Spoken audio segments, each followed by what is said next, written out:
France Sénégal débrief tout de suite sur notre chaîne. Alors, France Sénégal 3-1. Donc, que penses-tu de ce match? Je suis déçu déjà par la performance des champions d'Afrique en titre. Et je sors de ce match avec un sentiment vraiment d'insatisfaction face à cette performance médiocre et face à un coaching catastrophique, je vais dire. Franchement, le Sénégal ne nous avait pas avertis à cet événement. Nous considérons qu'ils étaient champions d'Afrique, ils auraient quand même pu faire beaucoup mieux. Franchement, c'est un spectacle très décevant. Décevant, oui, justement, c'est le mot qu'il faut. Je ne peux pas comprendre qu'on puisse entrer dans une compétition mondiale de cette manière, se laisser endormi, je vais dire, sur des passes venues de nulle part et prendre des buts. De cette manière, en fait, ce sont les buts qui sont la manière dont ils ont pris les buts qui rendent encore la défaite plus amère. C'est ça, c'est tout à fait ça. Et franchement, bon, on va parler du coaching. Et selon toi, que penses-tu que le sélectionneur devait faire pour éviter cette faiblesse du Exactement, à la 60e minute, on constatait déjà une baisse de régime de l'équipe sénégalaise qui a couru pendant presque toute la première mi-temps et le début de la seconde mi-temps. Un Sadio Mané qui a collé à la ligne, qui a joué presque latéral, qui était émoussé, et au milieu de terrain, Gana Gueye, Lamine Camara et Pape Gueye ont donné beaucoup d'énergie. Donc, il fallait mettre du sang neuf. Il fallait apporter de la fraîcheur pour permettre de compenser les courses de l'un et des autres. Donc, il fallait faire entrer des joueurs qui ont du sang neuf, à l'instar du joueur de Rayo Vallecano, et rappelle-moi le nom. Pape Cissa et Ibrahim Mbaye qui sont rentrés et qui ont apporté, ces joueurs devaient rentrer un peu plus tôt. Non, tout à fait, je comprends. Donc, sinon, bon, ils sont rentrés après, on a vu exactement ce qu'ils ont pu apporter. Quand le Sénégal a quand même réussi à marquer un but, mais la France était beaucoup trop forte pour ce Sénégal. Là, l'instant de Mbappé qui vient de claquer un doublé. Oui, Mbappé a claqué un doublé, c'est ce qui est bien dommage pour cette équipe du Sénégal qui a 0 point à l'heure actuelle. C'est vrai, Mbappé a fait une grosse performance. Mis à part les 2 buts, on l'a vu vraiment dans le jeu. Il a proposé des appels.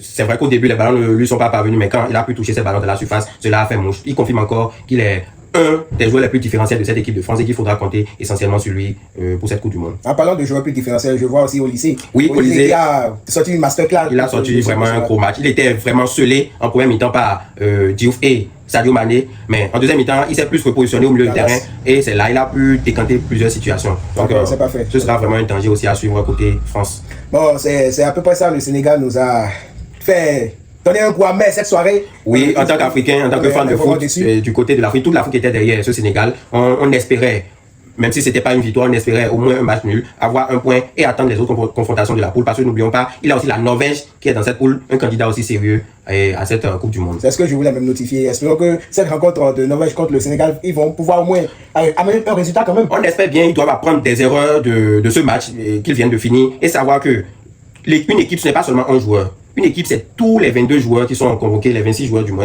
qui sont convoqués. Et il faudra utiliser ces joueurs en cours de match. Il faudra faire des remplacements quand il faut. C'est-à-dire quand tes joueurs sont fatigués, il faut mettre du sang neuf pour pouvoir colmater les brèches et pour conserver un score. Je suis certain que si l'ouverture du score n'avait pas été faite de cette manière, le Sénégal aurait au moins arraché un résultat face à cette France. C'est bon, on est quand même très déçus. Et voilà. Bon, selon toi, comment vois-tu le groupe, la disposition du groupe? Le Sénégal vient de se mettre vraiment en mauvaise posture avec cette défaite d'entrée. Ils vont devoir cravacher très fort pour arracher une victoire face à cette Norvège qui viendra aussi avec la volonté de gagner. On ne connaît pas encore l'issue de leur premier match qui se jouera très bientôt. Si la Norvège prend une option, c'est-à-dire prend les 3 points, le Sénégal est encore plus mal. Donc le Sénégal n'a pas d'autre choix que de gagner ces 2 matchs qui arrivent.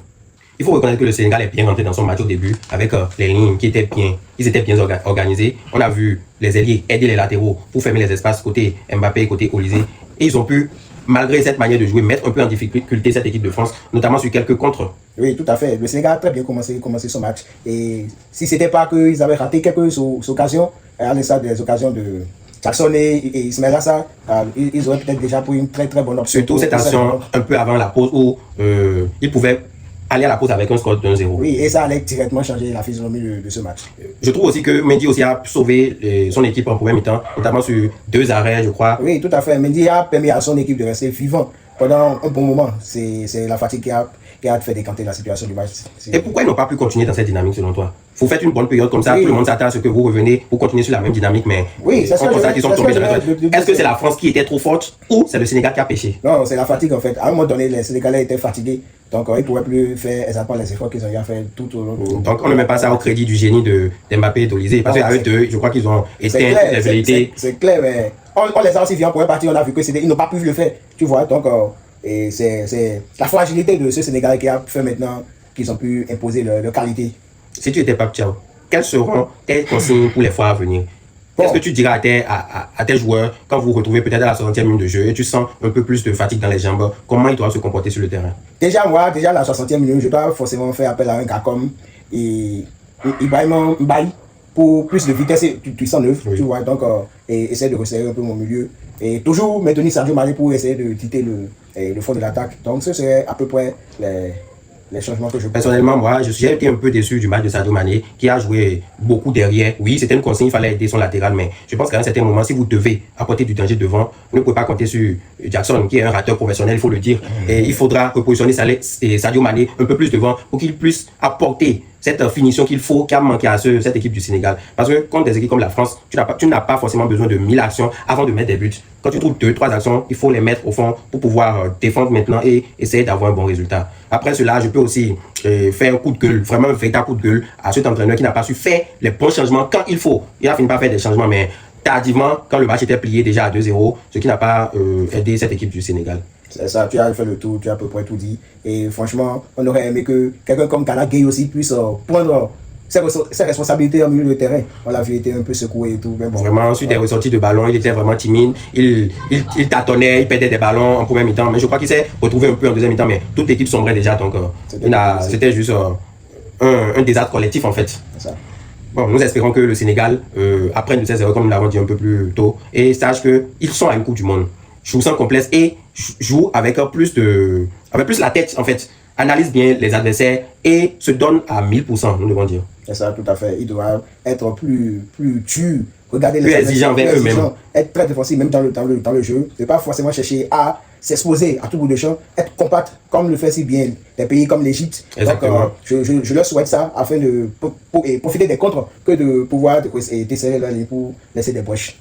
D'accord, je crois que nous avons fait le tour. Nous espérons vivement que malgré ce résultat, cette défaite cuisante du Sénégal, que le Sénégal arrive tout au moins à se qualifier. Tu crois toujours aux chances du Sénégal pour la qualification? Non, espérons, parce que les chances se réduisent match après match, mais espérons qu'ils puissent vraiment, les chances sont réduites, mais je crois qu'ils seront piqués au vif et l'orgueil va faire qu'ils vont sortir de belles prestations. En tout cas, nous l'espérons. Et vous, que pensez-vous de cette défaite 3-1 du Sénégal? Est-ce que le Sénégal pourra sortir de sa poule? Dites-le nous dans les commentaires et surtout, laissez un like si vous avez aimé la vidéo et abonnez-vous. À très vite. Ciao.